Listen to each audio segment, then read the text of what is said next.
Okay, well, this is Dr. Morton, and I'm going to cover Chapter 8. And this is a lecture pretty much for the class on Monday. There are actually two of them, one to watch for 7 and one to watch for 8. And I'm going to try and keep this to something around about 30 minutes. So Chapter 8 basically covers some important combinational devices that we use routinely, and they show up in lots of places. One of the more common places they show up is when we make programmable logic chips. So there are really two ways to implement logic designs these days. In the old days, we'd buy discrete chips and wire them together. And the chips would have AND gates and OR gates and inverters and NOR gates and NAND gates and exclusive OR gates and flip-flops on them. And we just wired everything up. Now we use either integrated circuits, or we take an integrated circuit that's already been made and has the ability to be, it has sort of it's like a blank slate. It has all this hardware built into it, and then there's it also has the capability to configure the hardware dynamically with a bit file built into it. And so the programmable logic comes in the form of, we call them field programmable gate arrays, or FPGAs. And we also have smaller ones called CPLDs, or complex programmable logic devices. In the old days, there were lots of other programmable devices. We'll talk about these down the road. But these days, we really just have CPLDs and FPGAs. And FPGAs vary from fairly small to huge. And the CPLDs usually are a little smaller than the smaller FPGAs, down to fairly small size. But all of these actually have a fair amount of capability built in. The other way we implement logic designs is with microprocessors. And for that, of course, we use a programming language. We're going to, next week, I'm going to talk to you about the programming language for making hardware called Verilog. And it's similar to, it looks a lot like C actually, but we actually use that to make integrated circuits, or to create the bit files that we put in the FPGAs and the CPLDs, which I'll now refer to as programmable logic. All right, so those are all combinational devices. We can make state machines with them. They have memory available. But many of these programmable devices have on them the combinational devices I'm going to talk about today. And the two most important ones they have read-only memories, and they have multiplexers. The read-only memories, when we only have a single output column, are usually called lookup tables. But it's the same thing. It's just a different name for a read-only memory. We also use read-only memories to store the initial software that's executed whenever you turn on your laptop or a desktop. And that initial software allows the computer to bring in off the solid-state drive or the disk drive the operating system, and then that operating system, once it's brought into the computer, put in memory, then it's executed, and then that pretty much controls everything from that point on. But that's a pretty big file, and it pretty much has to be stored on disk. But the small amount of code that's needed to get that started is usually put in a read-only memory, and that's another use. We also use read-only memories for things like a keyboard. When you push a button on a keyboard, you basically are retrieving information from a read-only memory, which is typically the ASCII value for the character you just poked.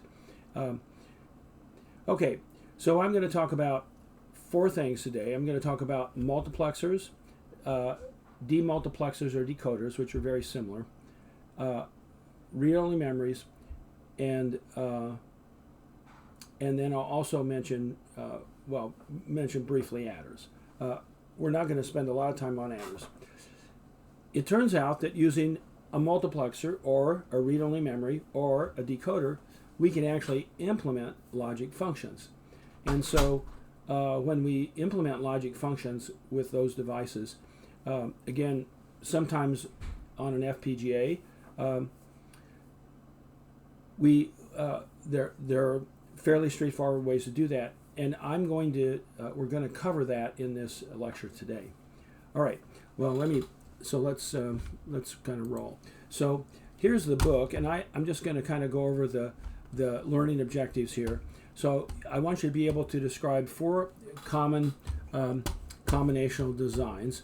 I also want you to be able to describe how they work, and I want you to be able to also just recall how an exclusive OR gate works, although I know you all have already been tested on that and you all pretty much have that down. I also want to demonstrate how to implement a logic expression with a multiplexer, with a read-only memory, or a decoder.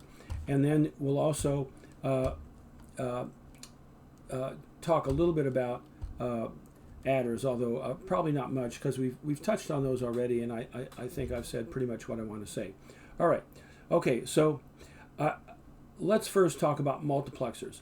We normally describe a multiplexer with this little rhomboid thing, and this would be a 2 input to 1 output, a 2-to-1 multiplexer.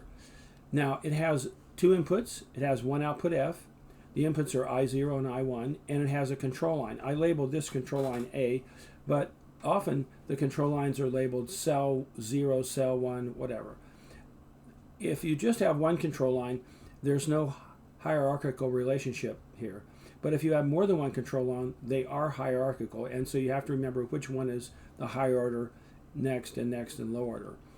In a 4-to-1 mux, we do have 2 control lines. So A is the high order control line and B is the low order. Now, why is that important? It's important because, well, if A and B are both 0, that selects I0 and connects it to F in a digital manner. If they're both 1, that selects I3 and connects it to F. But how do we know whether I1 or I2 are going to be chosen? Well, if A is 0 and B is 1, that's I1. If A is 1 and B is 0, that's I2, because A is the higher order bit. So that gives us a 2-bit value that can be 0, 1, 2, or 3. And of course, for 0 and 3, it's pretty obvious which line gets selected. But for 1 and 2, we have to make sure we keep the order down here correct, so that we get, for 0, 1, we get I1. For 1, 0, we get I2. Okay, now, the circuit for this is pretty simple. We just have F equals, and then we have a bunch of AND gates with all the combinations for A and B, and each AND gate also being given the value. The first AND gate will have I0, A prime, B prime. The next would be I1, A prime, B. Next would be I2, A, B prime. And the final one would be I3, A, B. And that way the A and B basically determine which input is connected, and then the value of that input determines what F is.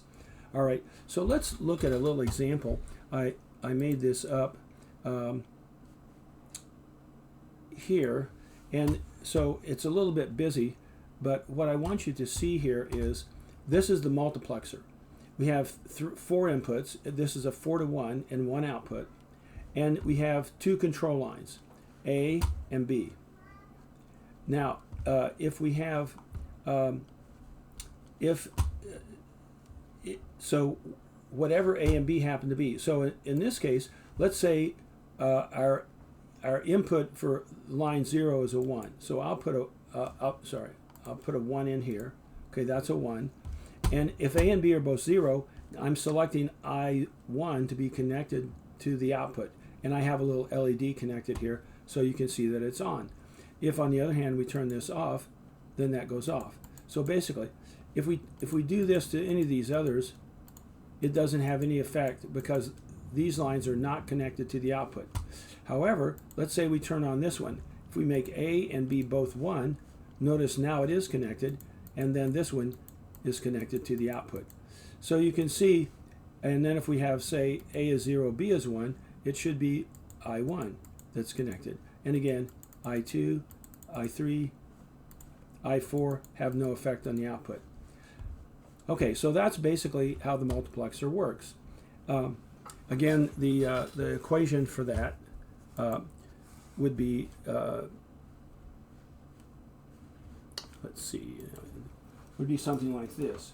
So if we have f, the output of the multiplexer, equals, say it's a, let's say it's a 4-to-1 mux, okay? So our control lines are A and B, and we have I0 through I3. So this would just be A prime, B prime, I0, or A prime, B, I1, or A prime, B, I2, or AB, I did this wrong. It's AB prime, I2, or AB, I3. Okay, so that should be it should be fairly obvious how that works. Okay. All right. So how do we implement then so how do we implement logic functions with a mux? Okay. Well, let's talk about that. Let's see. I think that's here. Okay. So here's a truth table with 3 variables. So a 4-to-1 mux can implement any 3-variable problem. A 2-to-1 mux can implement any 2-variable problem. And an 8-to-1 mux can implement any 4-variable problem. Okay, so let's let the transition. So here's our 4-to-1 mux. Here's our truth table. So the way we do it is we maybe I'll draw it. It might be a little easier. So I'll use the same one. It's 11010010. Okay. So 11010010. Okay. Yeah. So here's our truth table. So we have A, B, C, and F. So 1, 2, 3, 4. 1, 2, 3, 4. 1, 2, 3, 4. 1, 2, 3, 4, and 0, 1, 0, 1, 0, 1, 0, 1. Now what we do, our desired values for f in this case just happen to be 1, 1, 0, 1, 0, 0, and 1, 0. All right, so the first thing I do with a 3-variable or 4-variable truth table is I divide it up in pairs of rows. And I start with the first, so I put row 0 and 1 together, and 2 and 3, 4 and 5, and 6 and 7. And it also turns out that if this is my multiplexer over here,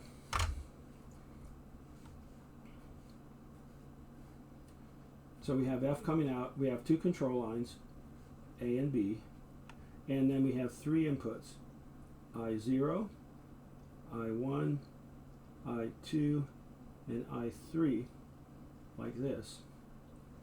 All right. You can see that each pair of rows has the same values for A and B. This row, A and B are both 0, so that would select for I1. This row is 0, 1 for both. This pair of rows is A is 0 and B is 1, so that would select for I0. This pair of rows is 1, 0, so that would be what am I doing? That's I0. This is I1. This would be I2. And this would be I3. All right, so we know if, and we're going to connect this A to this A. We're going to connect this B to this B. But what about C?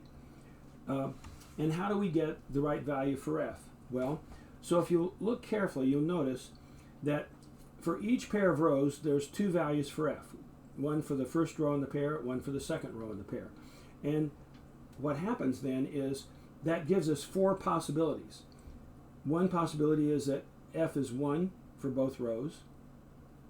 Another possibility is that F is 0 for both rows. Another possibility is that F is 0 for the first row and 1 for the second. And another possibility is F is 1 for the first and 0 for the second. Those are the only 4 possibilities.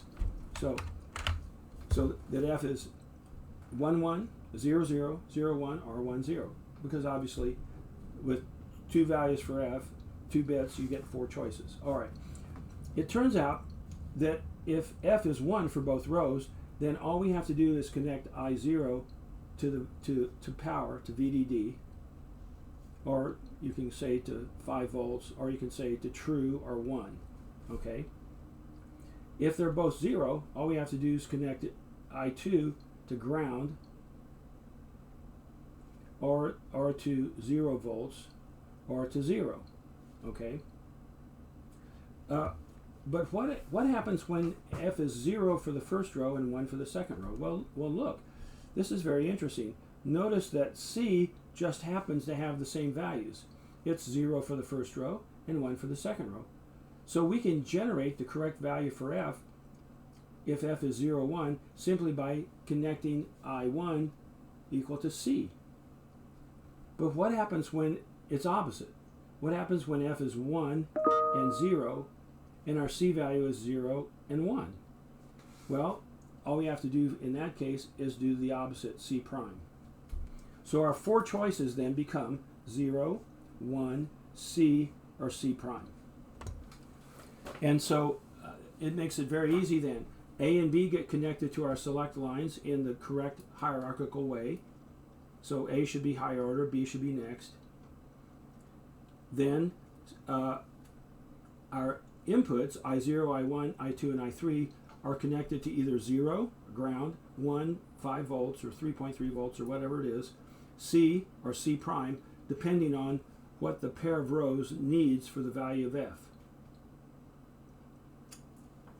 So hopefully that makes sense. And so what that leaves us with then is a fairly easy way to implement any 3-variable expression with a 4-to-1 mux, any 4-variable expression with a 8-to-1 mux, and so forth. Obviously, there are other ways to do it, but this is one of the reasons why multiplexers are a common element in our programmable logic devices, like FPGAs and CPLDs. Okay, so that's the multiplexer. What about the demultiplexer? Well, let's go back to our little circuit here. So this is a demultiplexer here. Now, it is a little confusing. There's actually 2 things. There's a decoder and a demultiplexer. And so let me first talk about the demultiplexer. So the way the demultiplexer works is so one of the things we do, we also use multiplexers for in communications. And what we do in communications, maybe we'll have 4 data lines here, and then we'll have one output, and we'll send that output to our demultiplexer. We'll have our 2 select lines, A and B. We'll also send these select lines over here to our demultiplexer. And then what happens is, depending on how so right now the select lines are A is 0, B is 1, so that would be this line right here. And notice it goes down here, connects to this demultiplexer, and if our enable is enabled, then we also get a direct result through. Now, we don't always even have to have an enable. Sometimes it's always enabled. And so what we could do, we could have 4 data lines here, 4 data lines here, a single connection plus our select line. So we could basically connect 4 lines with only 3, one data line and 2 select lines. And now if we had an 8-to-1 mux, we'd only have to have 4 lines connected, and we could connect 8 lines. So you can see this is a way to save having to run this many lines. We can multiplex over this one line 4 channels fairly easily. And sometimes we have ways of not having to actually run the select lines. We can synchronize them other ways, like through satellite signals and whatnot. Just using very accurate timing. If we switch these lines at a very high data rate, we can basically, and we have fairly low bandwidth on these four signal lines, we can easily let these signal lines feel like they're connected all the time to these four output lines directly, when in fact they're being multiplexed. And as long as we do proper filtering and we multiplex at the right frequency and we keep everything synchronized, it works perfectly. And so it's a good way to get more data through one line.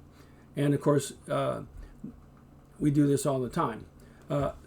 In the cell phone world, some cell phones are set up with time division multiplexing, where they basically use a strategy very similar to this. Others are using code division multiplexing, where they encrypt the data and they encode the data in certain ways that it can be sorted back out. Okay, so the demultiplexer is very similar. Now, let me draw a little bit on this. So, a lot of times the way we'll draw a demultiplexer is, I'm going to flip this around, I think, or flip it over.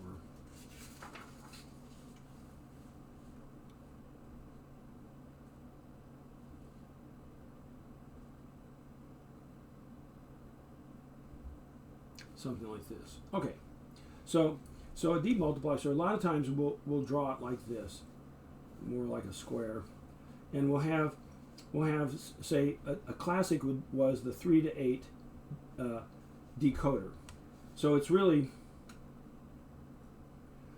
so the decoder and the demultiplexer are very similar, but the difference in the decoder is, and they can actually work the same, but in the decoder we have address lines, and they function the same as our select lines. In this case, instead of 2 select lines, I'm going to have 3, so that's going to allow us to have 8 different outputs.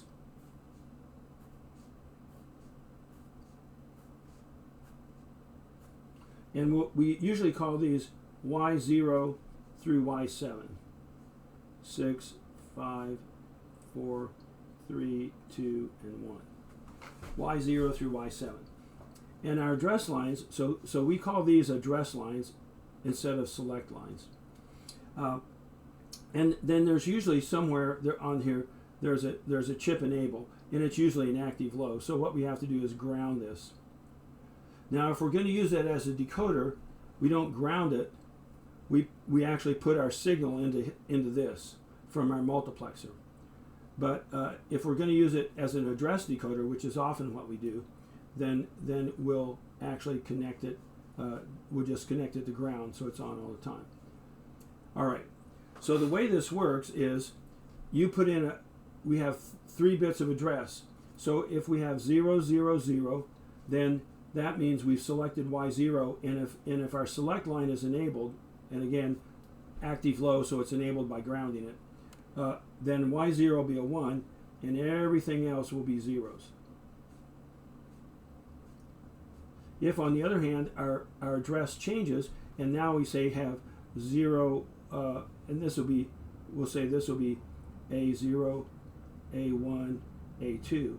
So this is the low order bit, that's the high order bit. So then in that case, if we had, say, 0, 1, 0, so now our address is 2. So this is 0, 1. So now this will be 0, and this one will be 1, Y2. And so forth. If they're all 3 ones, then this would be back to 0, but Y7 would then be 1. So that's the way it works. Now, what this enables us to do, we often use this to decode addresses. Now, in the old days, there was a chip called an LS74138, and it was exactly a 3 to 8 decoder, just like this. And if you looked at a motherboard, like I had an Apple II computer that had 64K of memory on it, and that motherboard had a whole bunch of these 74138s to decode the 16 bits of address. And of course, 2 to the 16th equals 64K. Actually, 65,536. And so that 64K then when we wanted to address a certain byte in that 64K of bytes, we had to use a whole bunch of these 74LS or 74138s to decode those 16 address lines. And there were a whole bunch of those chips, and with all connected in such a way as to be able to decode the address for each one. And there were also a bunch of memory chips too, a whole bunch of memory chips, because none of the chips were that big. That was one of the reasons why we had so many of them. Okay, so that's what a decoder looks like. Now, how do we implement any 3-variable logic function with this 3-to-8 decoder? And it's really simple. We basically have our 3 variables here, so we could call those A, B, C, or actually I think since I have them in this order, it's A, B, C, with C being the low order and A being the high order. Notice that whatever the value of ABC is, it lights up that Y. So if ABC are 3, it's going to light up Y3. If they work out to be 5, 1, 0, 1, then it's going to be line 5. If they're all 1s, it's line 7. So basically, these lines represent the minterms. And all we have to do, let's say our truth table has ABC and our values for F, so 0, 1, 2, 3, 4, 5, 6, 7. Let's say F is 1, 1, 0, 0, 1, 0, 1, 0. So it has minterms, so F equals the sum of the little m's, 0, 1, 4, and 6. 0, 1, 4, 6. So that's our shorthand notation. It's super easy. We take an OR gate over here, and we're going to have 1, 2, 3, 4 input OR gate, and this is going to generate F, and all we have to do is connect Y0, Y1, Y4, and Y6, and boom, we've now implemented that function. We do not connect Y7, Y5, and Y3 and 2. We leave those unconnected because we only need minterms 0, 1, 4, and 6. So we only connect the minterms we need because that's when we want 1s, and otherwise we'll have this OR gate will put out all the inputs will be 0, so it'll output a 0. And that'll give us exactly this representation for F. I didn't fill in all the 1s and 0s and stuff over here, whatever. All right, so that's how we implement any logic function. All right, so you can see this is a really nice way to implement a logic function. Okay, let's see. So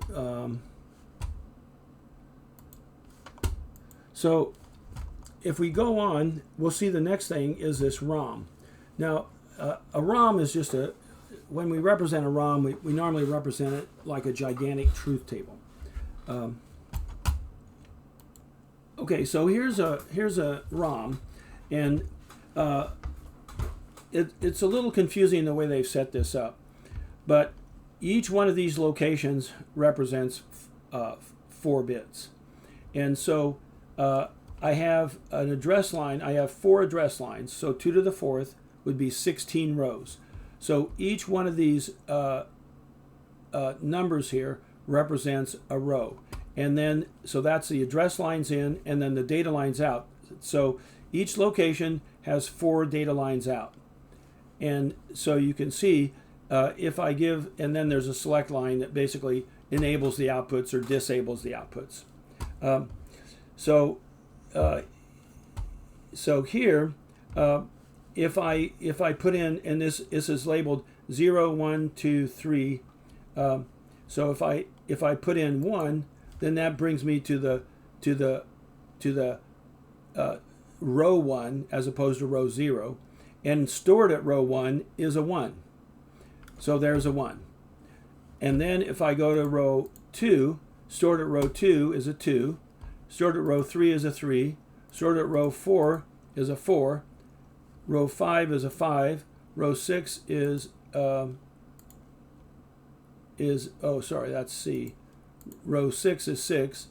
Row 7 is 7, and so forth. But I could put F at row 7, so that would turn on all of them. And I could put 5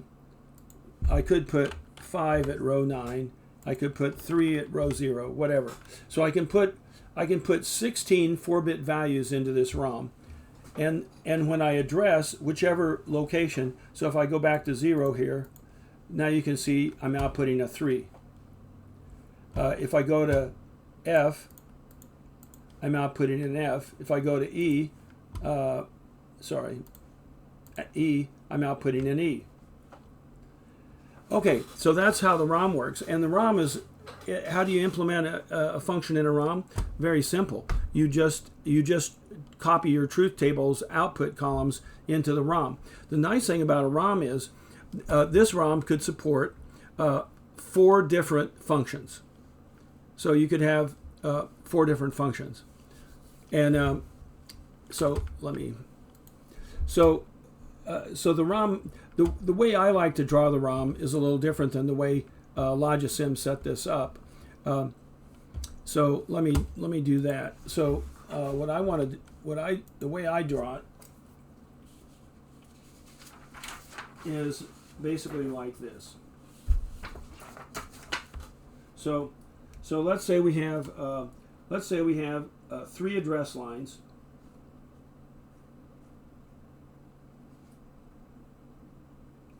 Let's say we want to have each location, we want to have some number of bits, and it's always going to be the same at every location. So in this case, let's say we'll put let's say we'll have 4 bits at every location. So our 4 bits equals our word size. And then, so how many rows and how many columns? Because in the end, a ROM is really just rows and columns. So here would be our row, our ROM. And let's say we're going to have 8 rows all totaled. And we're going to have 4 columns. So it's really going to be 8 by 4. So our 3 address lines will go in. We'll have some kind of a decode module here, and our 3 address lines will go in. And just like that 3 to 8 decoder, the combination of these address lines will light up one row. And that the contents of that row will be output on, say, output 0, O0, O1, O2, and O3. Now, a ROM is a little bit complicated because we have the ability to not only read the data out, but we can store data in it. We can program it if it's an electrically erasable, electrically programmable read-only memory. We can also electrically erase it and reprogram it. And so we have some additional pins that enable the output and enable writes into the ROM and things like that. We're not going to talk about that today, but basically once we populated the ROM, then all we have to do is address whatever row we want, and the contents of that row comes out our 4 outputs.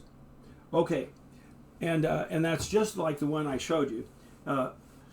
So remember, the number of rows is, let's say we have n address lines, so we're always going to have 2 to the n rows. Let's say we have m bits in our word size, then we're going to have m columns, and we're going to have m outputs. So in this case, m is 4, n is 3, so 2 to the third is 8, and m is 4, so we have 4 columns and 4 outputs. 4 columns, and we have 8 rows. All right, and so all totaled, it can store 4 times 8, or it can store 32 bits, right? 32 bits. All right. And so how can we implement our functions? Well, very simply. Let me go back to the book. Okay, so what we see here then, here's our ROM. Now notice we have, in this case, we have 4 address lines. So we're going to have 2 to the 4th are 16 rows, 0 through 16. And then we have 1, 2, 3, 4. We have 8 output columns, or 8 a word size of 8. So we have 8 columns, and those 8 columns then will connect to 8 outputs. And each column represents a function. And here are the functions that we stored in this ROM. We put them in shorthand notation. So F0 has min terms 1, 2, 5, C, E, and F. C is just 12, E is 14, and F is 15. We just use the hex numbering because we could get by with a single digit that way. Same thing here. F1 is just 0, 1, 3, 6, and 10, or A. So 0, 1, 3, 6, and A, 10, and so forth. So each one of these rows is a function. So if this is our original truth table with 8 functions, then our ROM is just going to look like these colored areas, F0 through F6. Will basically the ROM will just have, it won't have the ABCD. Those will go in as address lines. They won't be populated. So they'll just be, the only thing we'll have in the ROM are the information in these columns, F0 through F7.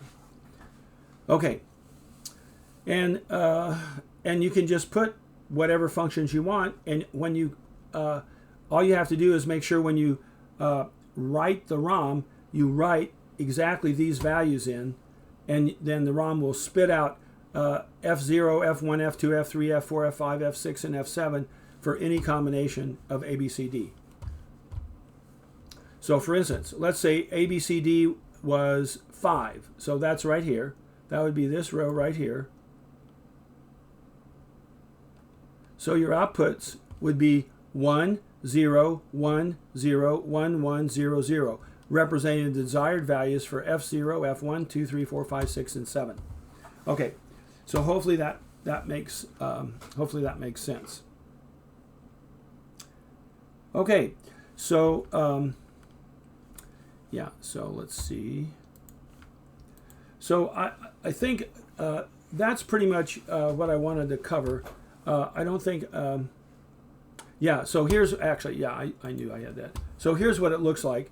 If you then look at the ROM just has the functions, the address lines here, 4 address lines, and then our outputs. Output 0 equals F0, output 1 is F1, output 2 is F2, and so forth. And whatever the address lines are, and we normally do order them A3, 2, 1, 0 like this. So A3 would get the variable A, A2 would get the variable B, and so forth, because A was hierarchical in the truth table up here. So those are your independent variables, which become your address bits. And the dependent variables are what's stored in the ROM, and that shows up down here for each of the 8 functions. All right. Okay, I think that's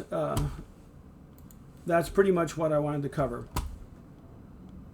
I will mention briefly, there's a whole different bunch of ways that ROMs are made. Over the years, we've gone through an incredibly large number of different technologies to make ROMs. These days, most ROMs are what are called electrically programmable, electrically erasable read-only memories. And there's a special type of EEPROM that is called Flash, Flash ROM. And Flash is more efficient. You can squeeze more in the same space. It's cheaper to make. And so that's what makes up the jump drives you probably have in your pocket, or a lot of the memory for programs on microcomputer chips, microprocessor chips, will have Flash on it. Flash is not nearly as fast as flip-flop registers or static RAM, or even for that matter dynamic RAM. So we in in your desktop or laptop, you have random access memory implemented as dynamic RAM. And then on your big processor chip, your Intel or AMD chip, you have essentially flip-flops that are static RAM that stores the cache values, and then some of the cache is implemented with actual flip-flops or registers, if you want to think of it like that. Okay, so if you're making maybe 100,000 keyboards, you might make this you might use this ROM that's factory programmed, can't be reprogrammed, and it costs you a lot of money to get set up to make it, but once you start making it, it's cheaper than any of the other types. So in large volume, you would go with this if you don't have to change it. In smaller volumes, then you're just going to buy an EEPROM and program it yourself, and all sorts of things in between. In the old days, we had electrically programmable and ultraviolet erasable. So we would have chips with a window in them, and you could look through this window and see the actual integrated circuit. You can even see the little bonding wires maybe coming off here on the sides, and I have some of these. You can look at them through a microscope, and you can definitely see the circuit pattern in there. It's pretty cool. Maybe I'll take a picture of that. And you can definitely see the bonding wires. It's pretty neat, and you can see where they connect to the bonding pads on the integrated circuit. So what we do, we'd shine an ultraviolet light in here for about 15 minutes, and it would erase all of the locations in the ROM back to ones, and then we could program them to zeros electrically. But if you wanted to erase it, you had to unplug it and put it in your ultraviolet eraser. Usually once we installed it, we would put a sticker over this window so that it wouldn't slowly get erased by the ambient light, which it will do if you expose it to ambient light. Eventually it'll slowly erase, but it might take a long time. But intense ultraviolet light will erase it in about 15 minutes or less. Okay, I think that's it. Yeah. Okay, so I think I'm going to quit here. This hopefully gives you a good start on the four really the critically important circuits that you should know: multiplexer, decoder or demultiplexer, which are pretty similar, and the read-only memory. And then we didn't talk about adders, but we have talked about them before, and we'll come back to that down the road when we talk about more advanced adders. All right, with that, we'll quit. We'll let you work on this. You should see this hopefully Monday along with the other video.